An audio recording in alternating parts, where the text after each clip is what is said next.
Today, let's start with algebra. It is one of the most important topics for GMAT, along with geometry. Well, at least for the time being.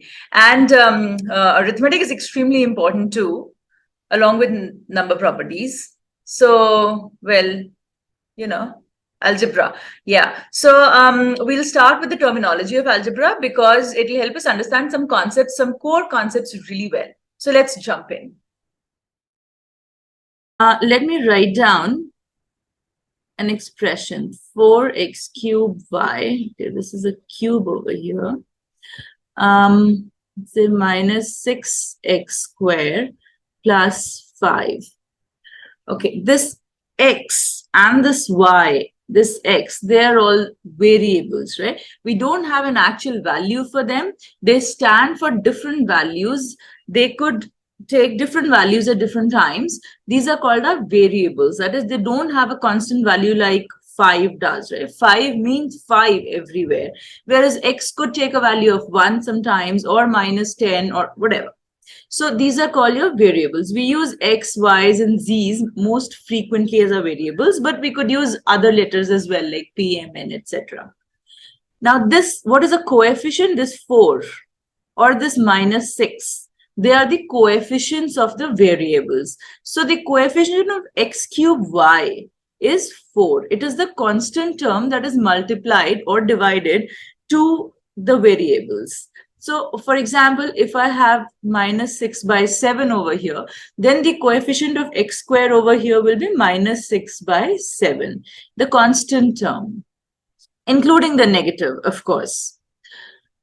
This is called a term. This entire thing is called a term. So the variables and the coefficients of the variables together are called a term. So here we have 3 terms. What are they? 4x cubed y. Then we have a term minus 6 by 7x squared. And we have a term of 5. The terms are added together. Of course, we have a minus in between over here because we said the coefficient of this term is minus 6 by 7. So a plus minus 6 by 7 gives us a minus 6 by 7. So that ways. So the terms are added together to make an expression. So this thing is called an expression when there are terms added together. Note that when constants and variables are multiplied with each other, like over here, or divided, they make a single term only. They form a single term only when they are added together. That is when we say the different terms are added together, right? And then they make an expression. An expression has multiple terms in it. Now, when expressions have variables with only non-negative integer exponents, we call them polynomials. That means that this is a polynomial. It's a special type of expression. It is a polynomial. Polynomial comes from poly plus nomial, which means multiple terms, right? So we have a monomial, which is an expression with a polynomial with one term. So for example, 4x squared, or for example, 5y, etc. We have binomials and so on and so forth. So binomial will be with 2 terms. So 4x squared plus 5y is going to be a binomial, right? So a polynomial is a generic name given to any expression where the exponents are non-negative integers and which comprise of more than one terms. Okay. Now, what is the degree of a polynomial? The degree of the polynomial, it is the maximum exponent of all the variables together. So this is a polynomial, right? Okay, first let's review what is not a polynomial. So for example, if I say 4x to the power minus 1 into y minus 5 root x. This is not a polynomial. Why? Because x has a power of minus 1, but we must have non-negative integer exponents. So this is not okay. Here x is under the root, so it has a power of 1 by 2. Again, not an integer power. So that is why, again, not a polynomial. For example, if I have 4 upon x plus 1, this is not a polynomial too, because you cannot divide by a variable. This is not a polynomial. All now, but note that root 5x is a polynomial because this is just a constant term, right? This is just a defined number. Here, there is no issue. The x, the variable should not have an exponent which is non-integer or negative, right? Okay. So now we come to, once we've understood what a polynomial is, let's come to what the degree of a polynomial is. It is the maximum sum of exponents of all the variables together in any term. Again, come back to this polynomial that we were discussing. 4x cubed y minus 6x squared plus 5. Sum of exponents of this term is 4. Because the exponent of x is 3 and exponent of y is 1, so together the exponent of this term is 4. The exponent of the variable of this term is 2. Here, the exponent of the variable is 0, of course, because this is essentially 5x to the power 0, y to the power 0. Right? So, the degree of this polynomial is 4. The maximum exponent of any term, that is the degree of the polynomial. We usually work with polynomials in one variable. So usually we'll have something like 4x squared plus 3x plus 5, etc. You know, the quadratics or cubic polynomials that we'll discuss later on. But this is also a polynomial, and remember that the degree over here will be the sum of the degrees of both the variables. So let's say if I have a polynomial that looks like this, what will be the degree over here, right? This is an x. So here the exponent of this term is going to be 2 because we have x squared. In this term, we have x, y, and z, and their exponents are 1 each. So sum of the exponents will be 3. And here, of course, the exponent is 0. So the degree of this polynomial is 3, the one with the maximum exponent. Okay. So what is the difference between an equation and a polynomial? It's intuitive, I know, but then it is something that we guys mess up later on when we come to complicated questions. So then we do need to discuss it very clearly. An equation is the one which has an equal to sign in there. We could make polynomials or expressions equal, and then we get an equation. So let's say if I say 4x squared y minus 5 and 7x minus 10, this is an equation because there is an equal to sign over there. Whereas a polynomial is just an expression. It is not equal to anything. We don't have equal to there. Yeah. So why is this relevant? So for example, if I say 2x minus 10 is given to me, and I say, what is the value of x? There is no answer to this. Yeah, x could take any value. And for every different value of x, the expression of the value of the expression, the value of the polynomial will be different. So let's say if I say x is equal to 1, what happens then? Then the value of the polynomial becomes minus 8. I say x is equal to 0. What happens? The value of the polynomial becomes minus 10. And so on and so forth. So x can take any number of values. So if I say solve 2x minus 10, it doesn't mean anything, because there is no one specific value of x over here. And it does not mean that 2x minus 10 is equal to 0. It does not mean that. We are not given that this polynomial is equal to 0. Yeah, when we say solve 2x minus 10, there is no logic to it. We need to have an equation. Only then can we solve for it, right? Now we can say, okay, x is equal to 10, and then x is equal to 10 by 2, that is x is equal to 5. Then it makes sense if I am given an equation. But when I say solve 2x minus 10, that has no logic. Right? And we cannot by default put it equal to 0. There are cases where we put it equal to 0, but that is because we are asked something specific. We'll discuss that shortly. So an expression is not the same thing as an equation. Yeah, we cannot put an expression equal to 0 at our whim, right? We cannot solve for x, so to say. When an expression is equal to another term, that is when we get an equation. And in this case, we could possibly get a finite number of values for x. So we have seen that polynomials and equations are not the same. We just cannot put a polynomial equal to 0 whenever we want, right? So if we are given solve x minus 2 is equal to 0, we can say here that x is equal to 2, no worries. But if we are given solve x minus 2, then there is nothing to solve over here. We cannot say that x is equal to 2. X can take any infinite number of values and the value of the polynomial will change according to the value of x.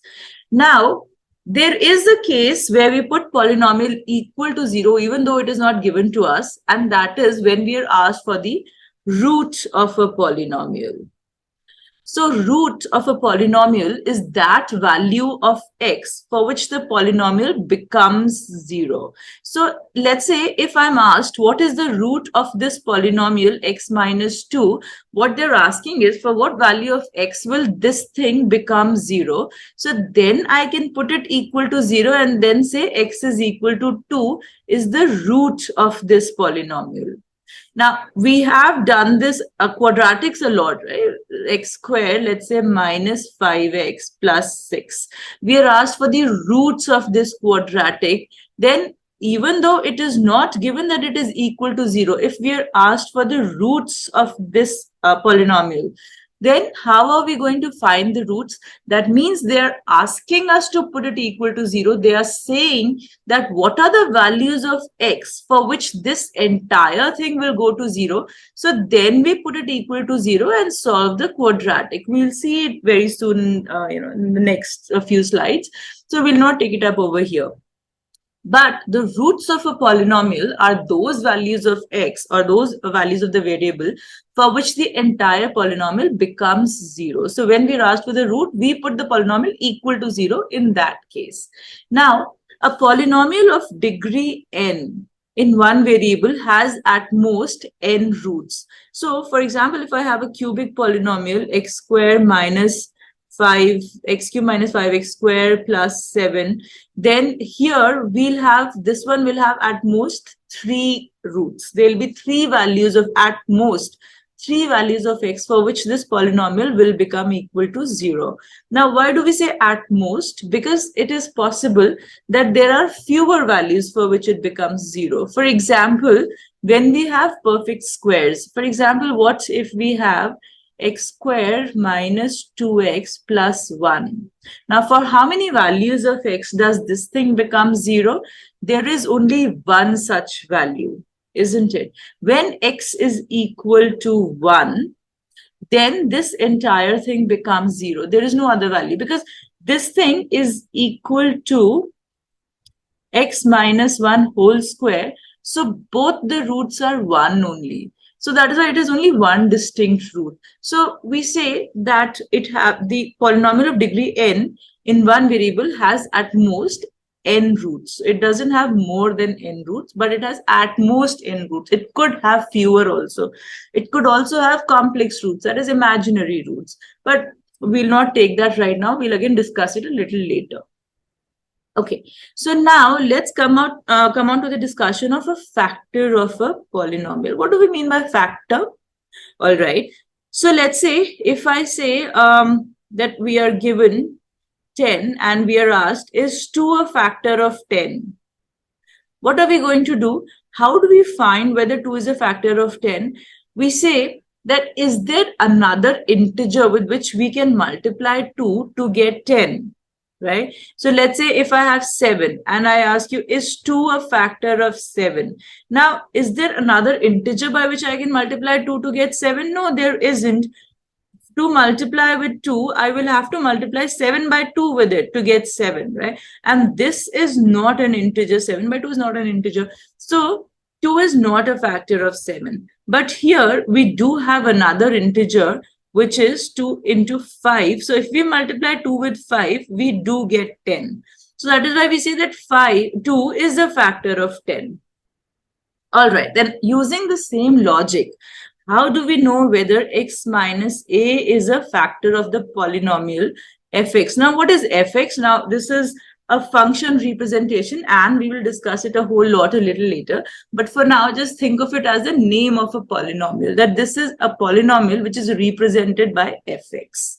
Okay, just the name of the polynomial. Don't worry too much about this representation. We'll discuss it in detail in some time. Okay, so how do we know? So let's say we are given a polynomial fx. How do we know whether x minus a is a factor of this polynomial? We have to find out whether there is another polynomial gx such that I can multiply x minus a with gx to get fx. Fair enough? Just like this case where I say that is there another integer that I can multiply with 2 to get 10? I say here that is there another polynomial that I can multiply with x minus a to give fx? If there is another polynomial, then x minus a is a factor of fx.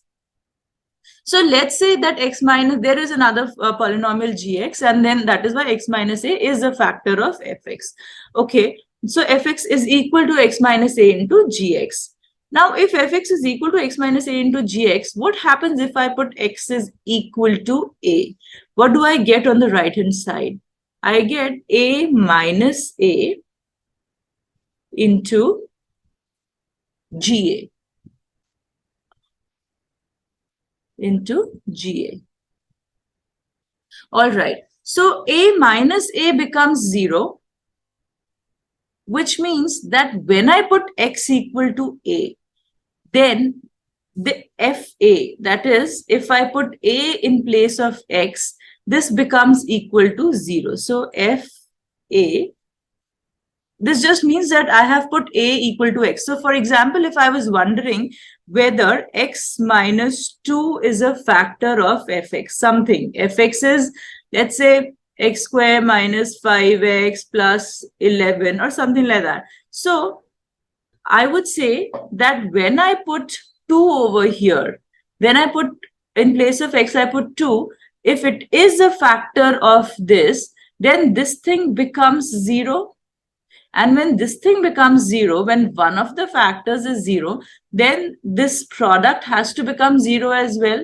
So that means when I put a 0, when I put a 2 over here, x is equal to 2, then this entire thing has to become a 0 as well. So all in all, how do we know whether x minus a is a factor of the polynomial fx? We put x is equal to a. So put x is equal to a. If fa is 0, then it is a factor. X minus a is a factor of fx. Let's look at this with some examples. It will become a whole lot clearer. Is x minus 2 a factor of fx is equal to x square minus 7x plus 10? Okay, so what do?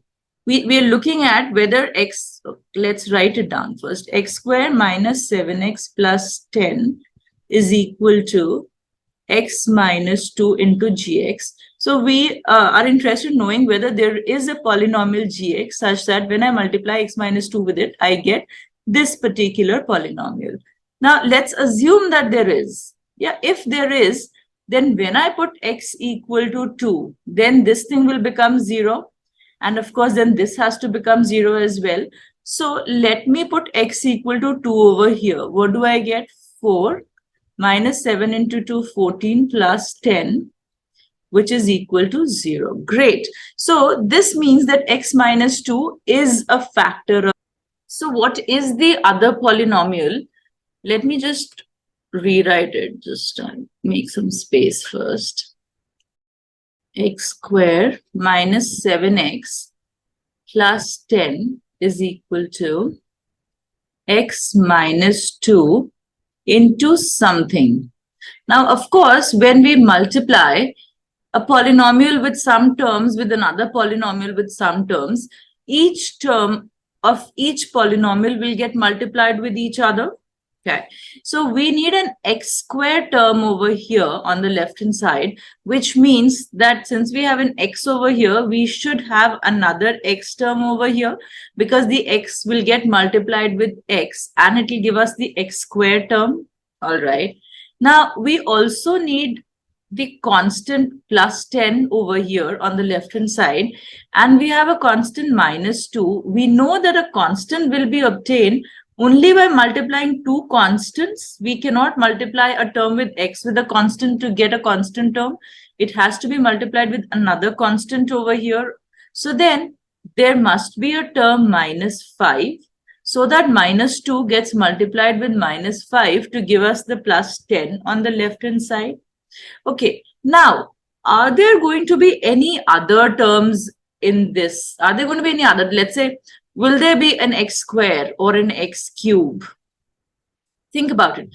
In case we had an x square, then the x square would have to multiply with x to give us an x cube term on the left hand side. But we don't have any x cube term on the left hand side. If there were an x cube, then we would have to multiply x cube with the x to get an x to the power 4 term on the left hand side. Again, no such term, right? Okay, so all we have is x squared, x and a constant. Now, x squared we obtained when we multiplied x with x. Then we obtained the constant by multiplying the constant with the constant.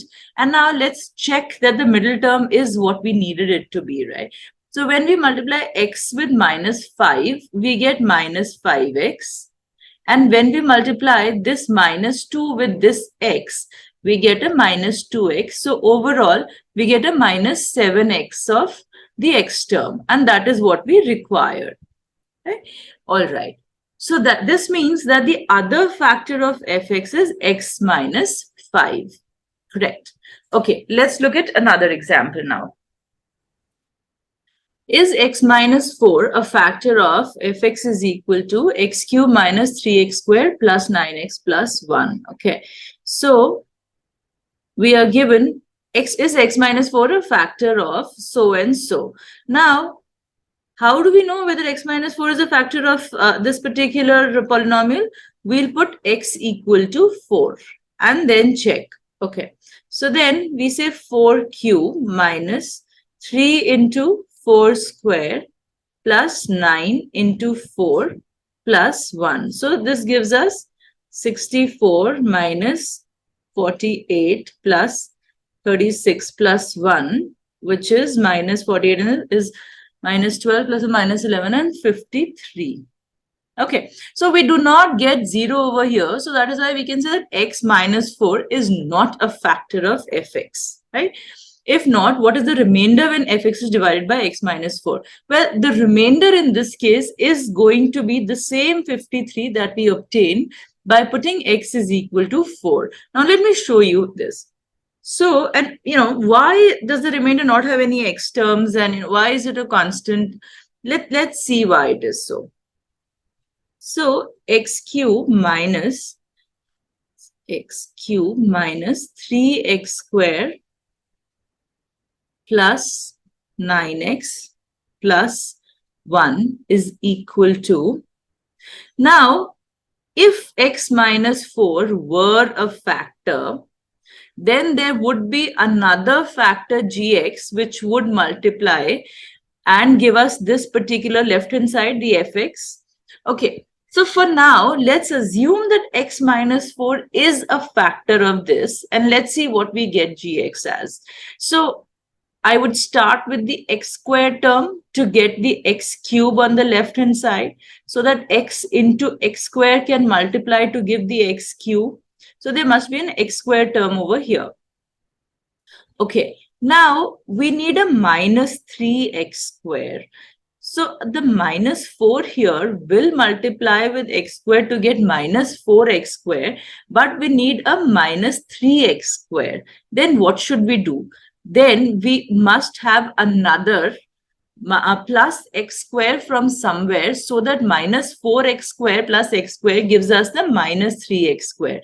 So for a plus x square for somewhere, we need to put a plus x over here so that the x multiplies with the x over here to give us the plus x square. All right, so then The second term of gx would be x. Now we have got the terms of x cube and minus 3x squared. Next, we need a plus 9x. Now, how do we get the x terms, the 9x? We'll multiply this minus 4 with the x to get the minus 4x. But what we need is a plus 9x, which means there has to be a plus 13x coming from somewhere to make it plus 9x, because when minus 4x is added to plus 13x, then we'll get the plus 9x. Okay, so then there must be a plus 13 term, so that this 13 multiplies with this x to give us a plus 13x. And the two together will give us the plus 9x. Now we've got the plus 9x also. So in gx, we could find a gx such that x minus 4 multiplies with it to give us all these three terms, x cube, x square, and x. But the only thing that is lacking here is the constant term, because when we multiply the minus 4 with the 13, we get a minus 52. But what we actually need is a plus 1. That means if this were minus 52, the constant term, then this whole thing would have been a factor of x minus 4, right? But this in fx is more by plus 53. It has 53 extra, because of which it is not a factor of x minus 4. Of course, this is what we obtained over here also when we put fx x equal to a, right? So that is the reason why we get a remainder as a constant, right? But all the other terms can be obtained, and whatever is left over is in the constant term. So then, how do we know whether x minus a is a factor of fx? We put x equal to a. If fa is 0, then we know that x minus a is a factor of fx. But if it is not 0, then whatever it is that we obtain, that is the remainder when fx is divided by x minus a. All right. Now, if x plus 2 is a factor of, is x plus 2 a factor of so and so? All right. Put x equal to minus 2. So what do we get? Minus 2 cube plus 6 minus 2 square plus 9 minus 2 plus 2. So we get a minus 8 here. We get a 24, then minus 18 and plus 2. So this is equal to 0. If not, what is the remainder? No, it is equal to 0. So x plus 2 is a factor of fx. If yes, what is the other factor? Gx.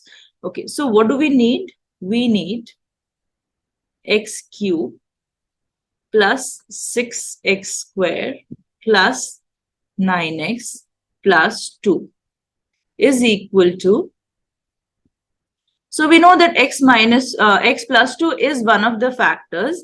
Now we need the second factor, which is gx, the other factor, which multiplies with x plus 2 to give us x cube plus 6x squared, etc.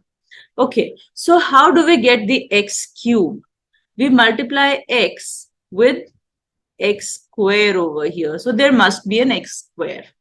Okay, now this was easy, right? Getting the first term was easy. Now, getting the constant is also easy, because we only have to multiply the constant with the constant to get the constant. So that means, since we have a 2 over here also, it would have multiplied with plus 1.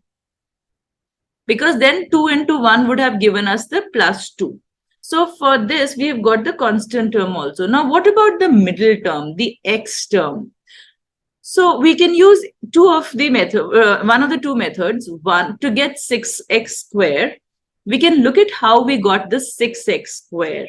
So the x square term was obtained by multiplying 2 with x square, which gave us 2x square, plus something else, and the total was 6x square. So the plus something else must have been plus 4x. Because then 2 would multiply with x squared to give 2x squared, and this 4x would multiply with x to give us 4x squared, and then total 2x squared plus 4x squared would give us 6x squared. or we could check x square term, or we could check just the x term also. How do we get 9x? To get the x term, we would say that x needs to be multiplied with 1. So this would be one way of obtaining the x term. So x we already have, but we want 9x. So we need another 8x. So 2 would be multiplied by 4x to get the 8x. And that is why we could have gotten 4x again. Of course, we just need to use any one of these. Either we check for the x square coefficient or we check for the x coefficient. And that's how we get the middle term. Getting the first term and the last term are fairly simple, because the first term, you just need to multiply it with the first term to get the x cube. And the last term, that is the constant, you just need to multiply the constant with the constant. For the middle term, you do need to check two terms, because the x, the middle terms, this 6x square is obtained by adding two terms, by adding the 2 into x square and by adding the x into 4x, right? So when we're looking for the root of an expression, that is when we can put it equal to 0. Root means that value of x for which the expression becomes equal to 0, right? Where the expression cuts the x-axis. And another thing to remember, the factor theorem tells us that x minus a is a factor of fx if fa is equal to 0.